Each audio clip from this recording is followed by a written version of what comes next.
Well, Kiata, thank you for the kind introduction. I have to tell you, it is a privilege to be introduced by a UAW member, so thank you. Few thank yous. Incredible Mayor Lori Stone, thank you. Thanks for the warm invitation. Congresswoman Haley Stevens, again, thank you. We know how important it is to have friends. I have to tell you, too, it will be much better when the House of Representatives has Democrats having the gavels, so let's send Carl Malinga to the Congress. Make sure we get this done. And again, the privilege, I had the chance to serve with your incredible senator. Debbie Stabenow is the epitome of what a public servant looks like. Thank you, Senator Stabenow. And once again, she needs more company. You need to send and have Senator Slotkin as be our next senator. Make sure that gets done. And this is one, I know you all know it, but I'm bringing this from the rest of the country that knows it too. You have got a hell of a governor in Gretchen Whitmer, so you know it. And to the folks here at Macomb County Community College, thank you for building the future and the skills necessary to move folks into the middle class. We're grateful you hosted. Before we get started, I just wanted to say, I know you're all thinking about it too. Our heart's going out to those communities across the Southeast that have been devastated by Helene and then Milton. Vice President Harris, President Biden, watching developments closely, working with states, local governments, and the governors. She'll stand with the people of the region every step of the way until this recovery and rebuilding is done from these storms, because that's what Americans do at a time of crisis. So thank you. All right. You might know I'm from Minnesota, but I say this with a pure and true heart on this. How great is it to see the Tigers playing baseball in October? So, it's a Central. It's a Central, but look, just one more reason Detroit's a great city, so that's what we know. All right, but here's the deal. From the Iron Range to Motor City, our states are united by the spirit of creation. The dignity and pride of working people stretches across this country, and that's exactly what I'm here to talk about today. Kamala Harris and I have a plan to build American industrial strength, powered by American workers. And I promise you this, when Vice President Harris and I are elected, we'll have your backs, just like you've had our backs every step of the way. Look, this is a defining arc of the America's economic story. People came here to Michigan from across the nation and across the world for a shot at a better future for their families. And in the process, they built the engine that built this country. Vice President Harris understands that. She grew up in a middle-class family, understands that manufacturing jobs are a ticket to the middle class, and they don't require a higher degree many times, and they don't require student debt. Under her leadership, we're winning the race to make sure everything made in America. Kamala Harris has helped spur this resurgence of American manufacturing, especially here in Michigan. As Vice President, she invested in working people. And today, there are more factories getting built, more auto and construction jobs, and more American energy being produced than any day when Donald Trump was president.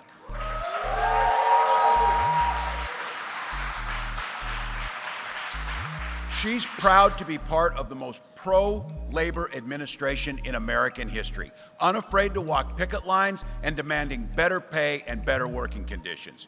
She walked those lines with UAW workers. And she fought side by side to save those pensions for over 1 million union members. Because you see it and you know she knows it. She understands that unions and working people are the backbone of this country. As governor of Minnesota, I had the privilege of signing one of the biggest packages of pro-worker policies in history into law. And now Minnesota is one of the best states for workers in the country. That's our vision for every state across the country. Now look, Donald Trump and J.D. Vance, they got a little different view of things. Just yesterday, Donald Trump was in Detroit, and he said, our whole country will end up being Detroit. You're going to have a mess on your hands. Well, Look, I know you don't, that's not unexpected for him. That's exactly what he's going to do, tear down America. But if the guy would have ever spent any time in the Midwest, like all of us know, we'd know Detroit's experiencing an American comeback and renaissance.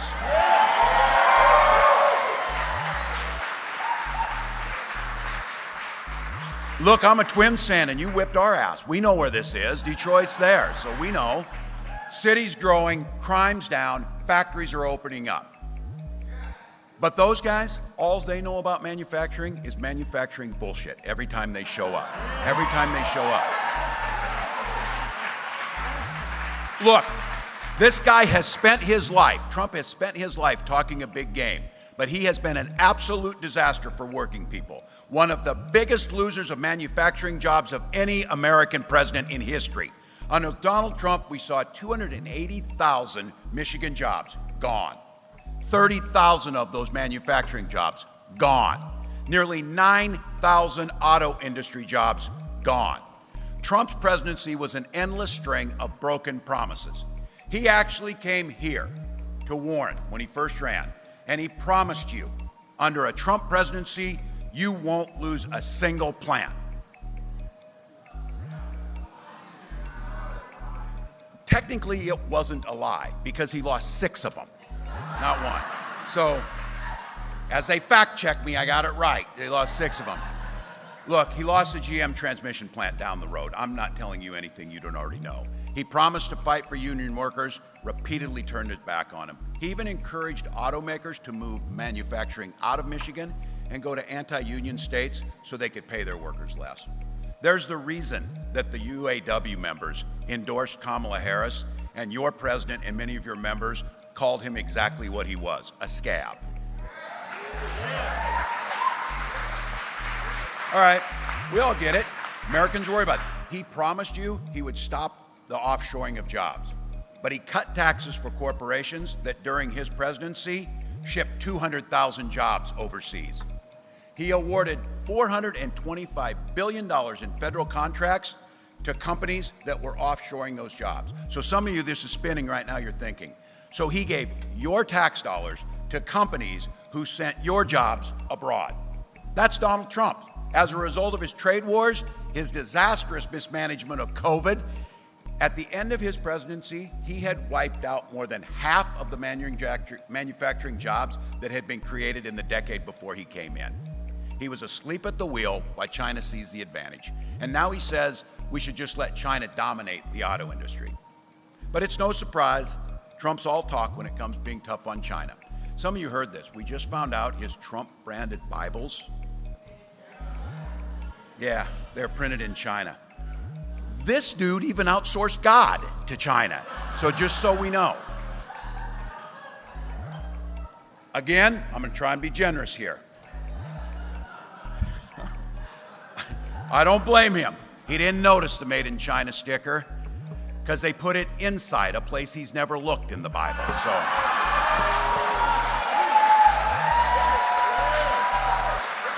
look, while Trump was abandoning American manufacturers, Vice President Harris was there overseeing the creation of over 400,000 jobs right here in Michigan.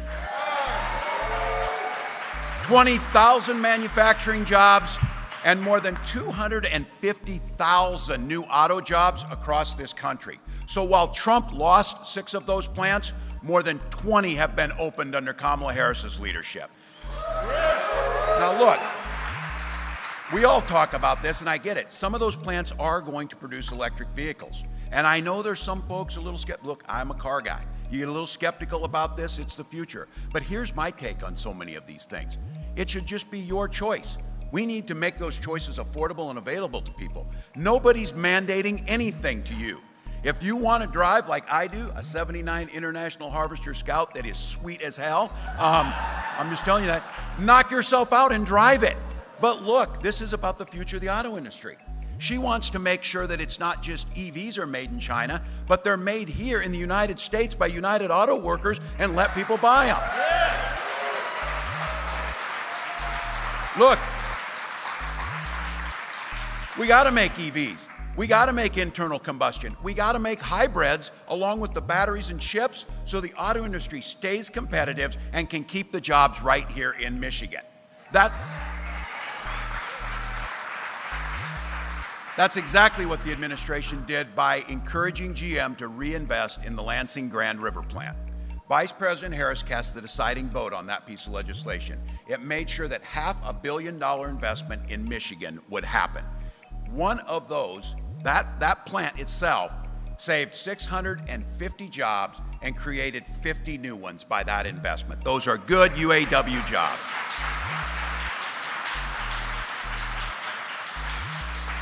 But Donald Trump and J.D. Vance can't be satisfied with that. J.D. Vance said if he and Trump were elected, they would maybe cancel those grants, shutting that plant down. And he said not to worry about it, he said, because those jobs are just table scraps over there, table scraps. Tell that to 650 families who feed their families with those table scrap jobs. That's how this works. Look, we got to talk to our neighbors. These guys couldn't give a damn about Michigan workers. They care about their billionaire friends like Elon Musk. Now, look, this is the guy. This is the guy. Remember they caught him on tape, Elon Musk and Donald Trump talking? They were laughing about the idea of firing striking workers. You go in there and fire them before they can go on strike. Meanwhile, Musk is building his new auto plant. Not in Michigan, in Mexico. Gonna build it in Mexico. And he rolled out, gonna get his parts, red carpet, from China. So this is the guy that wants to be our economic czar for the country, the guy who wants to fire workers and bust unions, a guy who wants to take auto manufacturing to Mexico and source it with Chinese-made parts. You talk to your neighbors and friends and tell me if anybody in Michigan thinks that's a good idea, because it sure the hell isn't a good idea. Look, but it's not enough. You go out and talk to them. You talk to folks. We'll tell them who they are. Tell them who Donald Trump is. Tell them these policies. But we got to give them something to vote for. We got to tell them what we stand for and what we want to vote for. So here, let me tell you exactly what Vice President Harris and I will do. We're going to create an American forward strategy for manufacturing, one that builds on the historic investments, bipartisan infrastructure law, CHIPS Act, Science Act, Inflation Reduction Act, creating all kinds of new opportunities, ones that empowers American workers, revitalizes manufacturing communities, leads us into an industries of the future, and keep out-innovating and out-competing the rest of the world. We never fear the future. You build the future, and this gives us the opportunity to do it.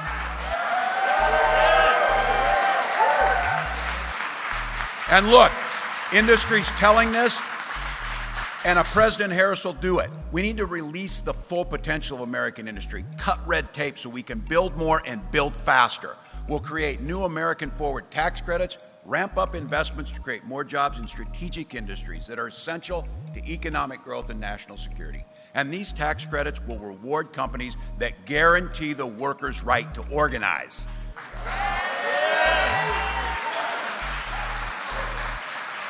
Pretty frustrating to see your tax dollars go to companies that bust unions instead of giving them to that. We'll make sure they go to companies that encourage you to unionize and work together to grow America. And many in this room know, and I see this as a teacher and as a father of a young son, looking at it and encouraging him to get into the trades, eliminating unnecessary degree requirements, increasing skill development for over 500,000 federal jobs. Because Kamala and I believe, like all of you do, is if you have the skills to do the job, you should damn sure be able to get the job, whether you have a degree or not. So look, setting a goal of doubling the number of apprenticeships and other training opportunities that lead straight into good-paying union jobs by the end of the first term is the goal to get done. As President, Kamala Harris has said, and she will, and we will be there, and you will be there, when she signs the PRO Act, making it easier to form a union. We'll have the back of UAW and the Stellantis workers when promises made are not being kept. We'll reform tax laws to make it easier for businesses to let workers share in company success. And we will never let other countries like China undermine those investments with unfair trade practices. Look,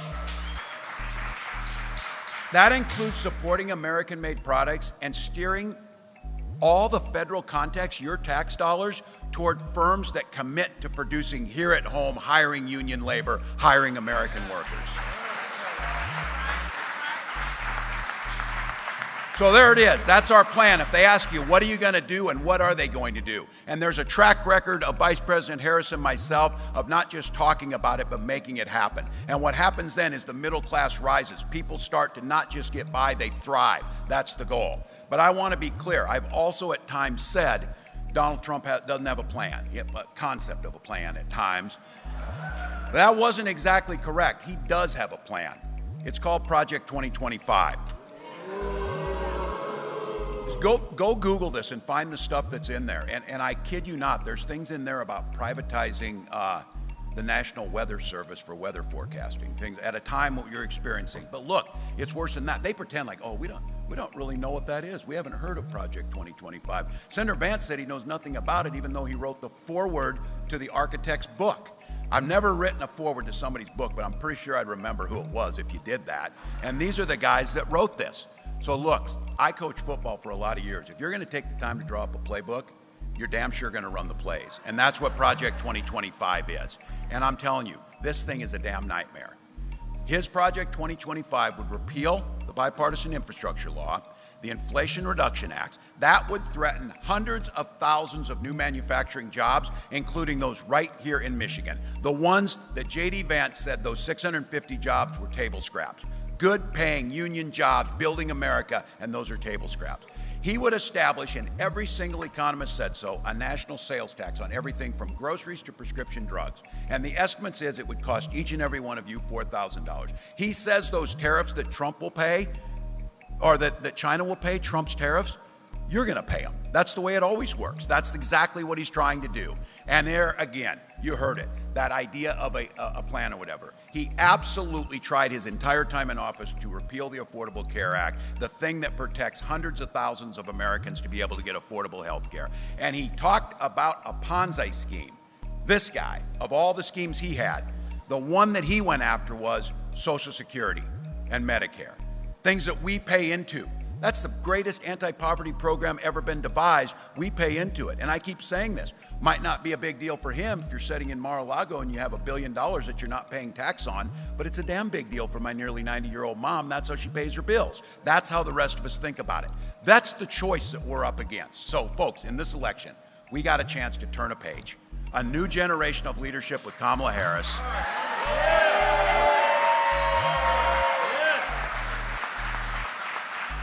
A new way forward from the chaos and the nonsense and the ridiculousness of Donald Trump. And here's the thing, it's a privilege to do it. We've got 25 days to work together to make a difference for the next 40 years, to revitalize American manufacturing, to take our lead, to put the middle class at the center, not the billionaires, to ratchet down the name calling, and just honest to God, not having to listen to this guy again for the next 4 years. So, look, I'm talking to a group of folks who know how to work and know what a hard day's work look like. So I know we're asking a lot, but we got 25 days. This is all gas, no brakes, sleep when you're dead type of attitude. I've been saying that, and someone came up to me and said, man, you're taking this way too serious there, Governor. You look like hell, man. We're working on this. Well, I'll look like hell for 25 days if it means putting Kamala Harris in the White House, Americans at the forefront of this. So you know, she says it, you've done it, you've been on the picket lines, you helped build America on this, you know better than anybody on this. When we fight together, we win. When we vote, we win. When we fight, we win. Thank you, let's get this done.